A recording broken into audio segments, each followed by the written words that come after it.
Bien, amigos, hoy es miércoles de la revista que fue siempre miércoles médico. Tenemos a la doctora Annie Mambrú. La doctora Mambrú es gastroenteróloga, internista, endoscopista y directora de su centro en la ciudad sanitaria Luis Eduardo, directora del Centro de Gastroenterología de Luis Eduardo Aybar. Oh, sí. Ahí es la ciudad sanitaria. Además, ella tiene su centro de endoscopía. Nosotros quisiéramos dar la bienvenida a la doctora y quisiéramos introducir con un tema que realmente mucha gente, mucho público, muchos pacientes se preguntan.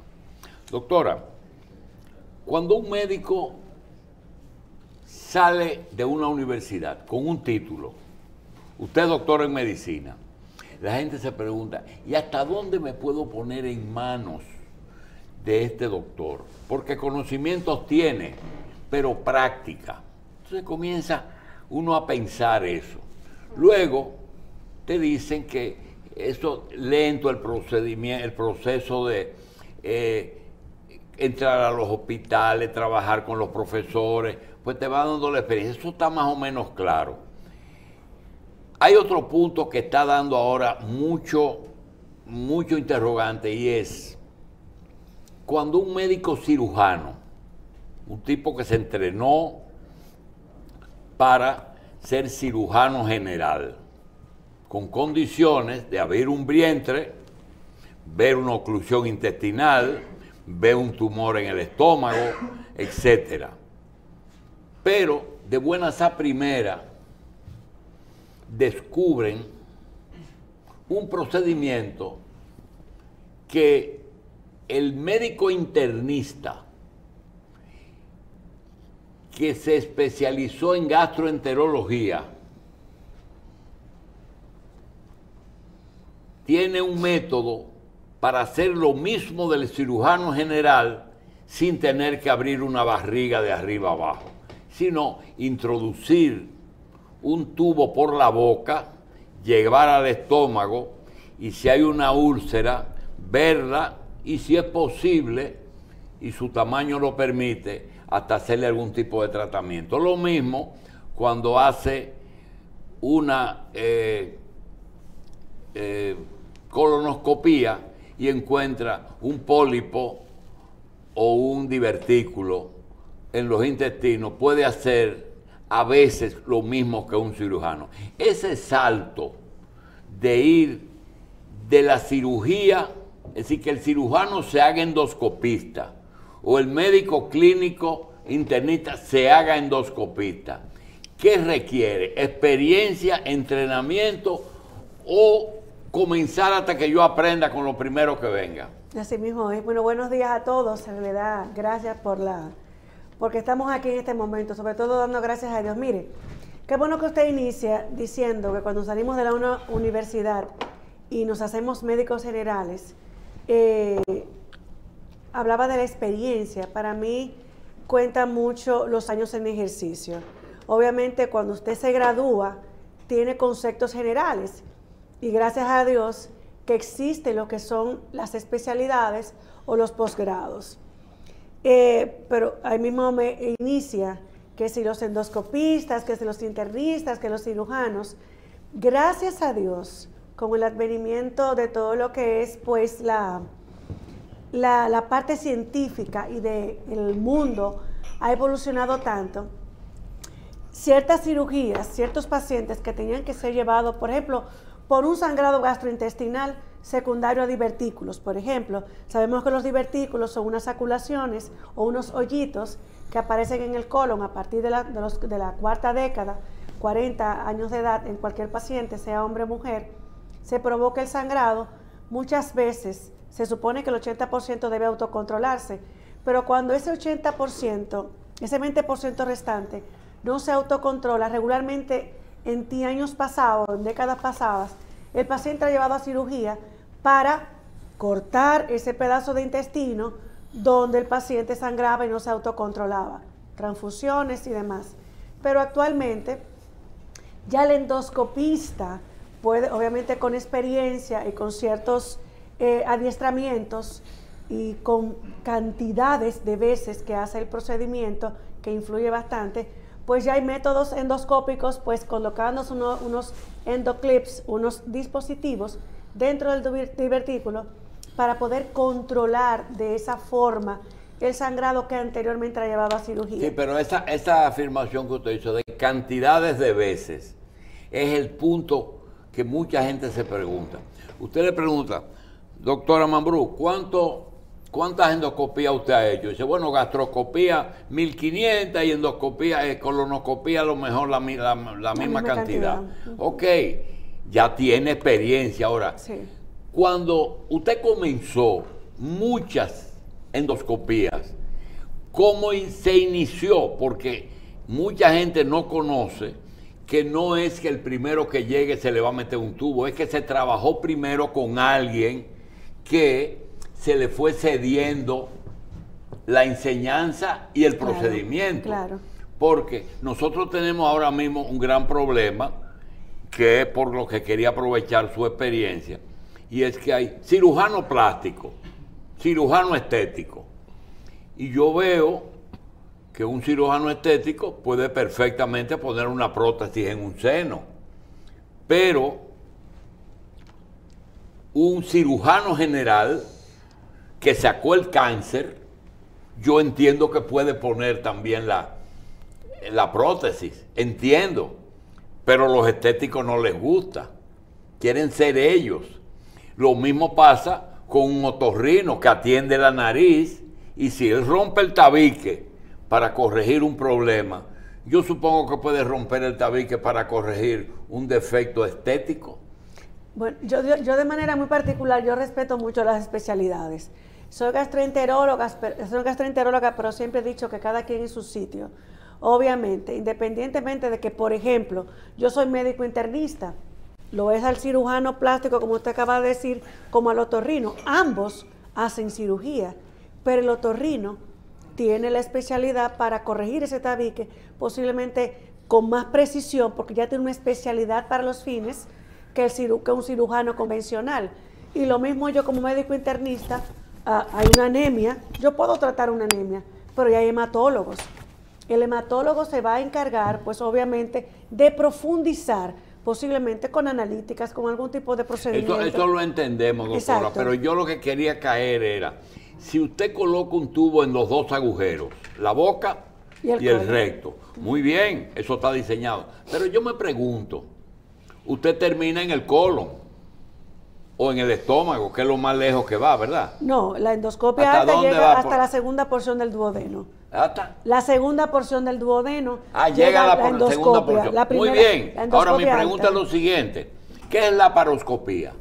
La laparoscopia es un procedimiento que utilizan los cirujanos a través de... Hacen unos agujeros y meten tres cosas. Meten una luz y meten dos instrumentos. Exactamente. A través de ahí, bueno, a través de esas cámaras pueden revisar la cavidad abdominal. Muy bien. ¿Y qué pasa si la doctora Mambrú decide hacer lo mismo que ella hace hasta la segunda porción la primera porción del duodeno o el sigmoide en el recto? Si decide hacerlo en la laparoscopia, ¿qué le impide? No, el adiestramiento, doctor. ¿Lo puede hacer? Bueno. Hacer los agujeritos y sacar un tumorcito que está en vez de por dentro del colon, por fuera del colon. No, es que el endoscopista regularmente no hace eso. El médico que no lo hace. No lo hace.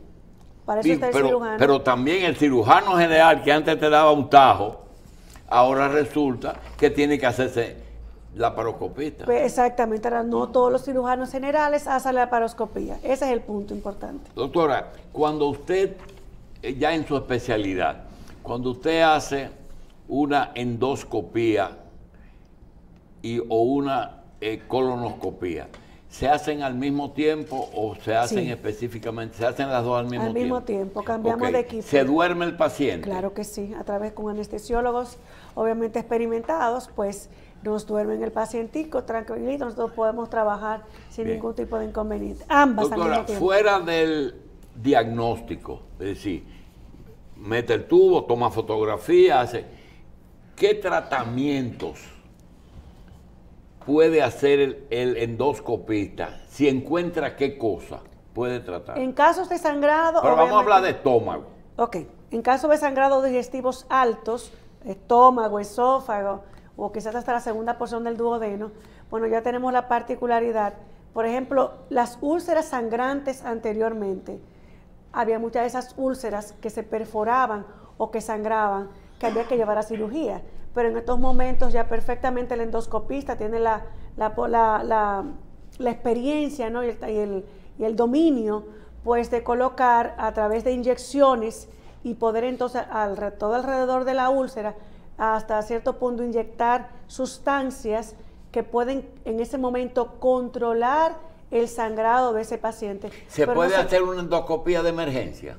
Sí, claro que sí. ¿Cuántas no tenemos? Una persona que viene sangrando, usted puede hacerle... Pero todo va a depender. Es una emergencia, pero si hemodinámicamente el paciente está estable. Ah, ya. ¿Qué queremos decir hemodinámicamente? Si la frecuencia cardíaca permite, en ese momento, si no está en taquicardia, si el paciente no está en shock hipovolémico, primero debemos establecer esa hipovolemia que tiene el paciente por el sangrado, y en caso de que la presión arterial permita, en ese momento, obviamente es un equipo multidisciplinario, donde entre el cardiólogo, donde entre el anestesiólogo, y se autorizan o no en ese momento que esa endoscopia sea digestiva alta, pues se haga de emergencia. Doctora, que se supone, escúchame, que dentro de las 24 horas de un paciente sangrar, debe hacerse una endoscopia. Doctora, yo tuve el privilegio, porque fue un privilegio para mí, conocer a un médico que fue director del Hospital Santo Socorro, en donde se atendían niños con enfermedades respiratorias. Específicamente era como el sanatorio de los niños tuberculosos. Okay. Pero el director tenía una especialidad, que él introducía unos tubos parecidos a lo que usted introduce en el estómago. Cuando llegaba a la orofaringe, entonces se iba por el aparato respiratorio y extraía cuerpos extraños de la tráquea. Y a veces se iba bastante lejos. Realmente, ¿es el mismo equipo que se usa? No, para nada. El endoscopio permite, a través del canal de inserción, permite entrar un dispositivo para el tema de los cuerpos extraños, diferentes tipos de pinzas inclusive, donde hay unas que son en forma de canastas, en caso de que los niños monedas, bolitas y otros cuerpos extraños. ¿Eso es para ir a qué sitio? A esófago y a estómago. ¿Y a nivel de qué parte usted comienzan a ver? Desde que cuando abre la boca el paciente. Va a depender de la localización donde esté regularmente, de lo que el niño o el adulto traga, ingiere. Pero es esófago la primera porción, sí, ¿verdad? Claro, esófago, obviamente que sí. Ahí comenzamos nosotros. Pero desde la orofaringe nosotros vamos viendo a través del tubo. ¿Qué es la orofaringe? Porque yo la mencioné y no dije. Es la combinación. Es una parte común de los dos sistemas. Exactamente, de la parte de otorrinolaringología y nosotros como la parte digestiva también. Doctora, cuando se habla del coronavirus, esto es para que no se me olvide, porque a nosotros los viejos se nos olvidan las cosas. Sí, claro. Cuando se habla del coronavirus, que dice que entra siempre por la vía respiratoria, pero puede irse a las vías digestivas. Realmente, ¿cómo se determina dónde está el daño? ¿Es sintomático o por medio de esos equipos? No, por medio de esos equipos no, sintomático. ¿Es sintomático? Sintomático, obviamente que sí. ¿Puede haber efectos del coronavirus en el sistema digestivo? Claro que sí. Hay pacientes que se manifiestan con evacuaciones diarreicas, con dolor abdominal, pueden manifestarse con náuseas, con vómitos, pero sabemos que el coronavirus, como es un virus tan sui generis, un virus que yo lo he etiquetado como muy él, obviamente va a depender de qué paciente, pues obviamente se encuentre inoculándolo en ese momento para manifestar los síntomas. Hay pacientes sin ningún tipo de síntomas y hay otros que manifiestan todos los síntomas habidos y por haber, como en este caso. ¿Cuántos pacientes no se habían tratado anteriormente como una parasitosis y estaba acosando con el virus, con el coronavirus, el COVID-19? ¿Cuántos pacientes? Pero si uno no abre el abanico y piensa en las posibles causas agresoras para que el paciente en ese momento esté presentando los cólicos, dolor abdominal, diarreas, náuseas o vómitos, pues entonces uno no va a hacer el diagnóstico nunca. Doctora, nos están preguntando Sí. si la extirpación de pólipos es lo más común cuando se hace una endoscopia, si los encuentran, es decir, la polipectomía, y la diferencia del pólipo y el divertículo. Sí, todo va a depender de donde encontremos el pólipo. Los pólipos son más frecuentes a nivel de colon, por eso el cáncer de colon es tan frecuente a nivel mundial, ocupando la tercera. ¿Se convierten en cáncer? Claro que sí. Por eso el Pero tamizaje siempre va a veces. regular, todo depende. Si nosotros no hacemos la extirpación de ese pólipo a tiempo, obviamente hay una alta posibilidad de que el paciente degenere en cáncer. La diferencia entre un pólipo y un divertículo completamente es diferente. Ambos pueden sangrar, ambos, tanto el pólipo como el divertículo. Ahora bien, el divertículo no convierte en cáncer. El pólipo en algún momento de la vida sí. El divertículo ya es un defecto anatómico. Pero el divertículo, una señora en estos días, conocida, murió de una hemorragia por diverticulosis. ¿Es posible? Claro que sí. ¿Cuántos pacientes no? Por eso decía que anteriormente el paciente era llevado a cirugía para que en ese proceso cortar donde el divertículo estaba sangrando, una emergencia quirúrgica. Pero obviamente. por endoscopía. No, ya cirugía. ¿Qué es eso, doctor, en la pantalla que estamos viendo? Un procedimiento por el externo. Bueno, ahí no puedo precisar exactamente lo que ve un campo que, bueno, ahora estamos viendo la... No, eso es la paroscopia. Eso es la paroscopia. No tiene que ver en este momento nada de lo que... Eso es la paroscopia. Eso es la paroscopia, lo que estamos hablando. Por eso es De cirugía. endoscopia. Eso ya es cirugía quien hace ese tipo de procedimientos. Seguimos entonces con pólipo y divertículo. Los pólipos, por eso es que a partir de los 45 años de edad, hombre, mujer, debe hacerse el tema de la colonoscopia por el tema prevención. Y los pólipos, hay diferentes variantes, diferentes tipos de pólipos. Hay pólipos benignos que no llegan a cáncer, a tumor, pero se comportan hasta cierto punto como cancerígenos y hay que llevar el paciente a cirugía, y es por el tamaño que ocupa dentro de la luz del colon. Lo obstruyen, se comportan como obstructivos. Entonces en ese momento obviamente hay que llevar a paciente a cirugía siendo el pólipo benigno. Ahora bien, hay otros pólipos que cuando mandamos a patología, cuando extirpamos ese pólipo, la variante del pólipo nos va a determinar si ese paciente es más predisponente o no para desarrollar cáncer en algún momento de su vida. O hay pólipos completamente inflamatorios, eso lo extirpamos y hacemos el control en varios años y podemos estar más tranquilos porque son completamente inflamatorios. Bien. Ahora hay otros pólipos, por ejemplo los adenomatosos, los vellosos, que esos sí son pólipos que tenemos que poner mucho más carácter y mucho más seguimiento a cierto tiempo con esos pacientes por el riesgo de cáncer de colon. Doctora, yo quisiera despedirnos con un tema y es la pregunta quizás sea más a propósito que usted vuelve en diciembre, porque ahí es que la gente se intoxica más. Sí. Pero sí, es común que en Semana Santa la gente hagan desórdenes alimenticios. Ay, horrible, claro que sí. O sea, yo digo que el dominicano es muy peculiar. El dominicano en corto tiempo quiere hacer de todo, quiere comer, quiere tomar, o sea, quiere hacer de todo. Y cuando hacemos esa sinergia de esa ingesta de alcohol copiosa y esa ingesta de alimentos copiosa, entonces viene un estallido, obviamente, a nivel de la salud del individuo.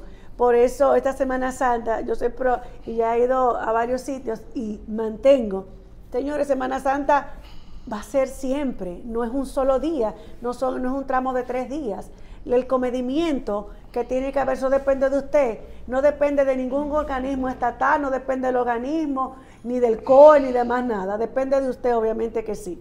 Bien, doctora, hay un tema que quisiera solamente agendarlo y es preparar, traer imágenes, porque sí, tenemos entendido que el cáncer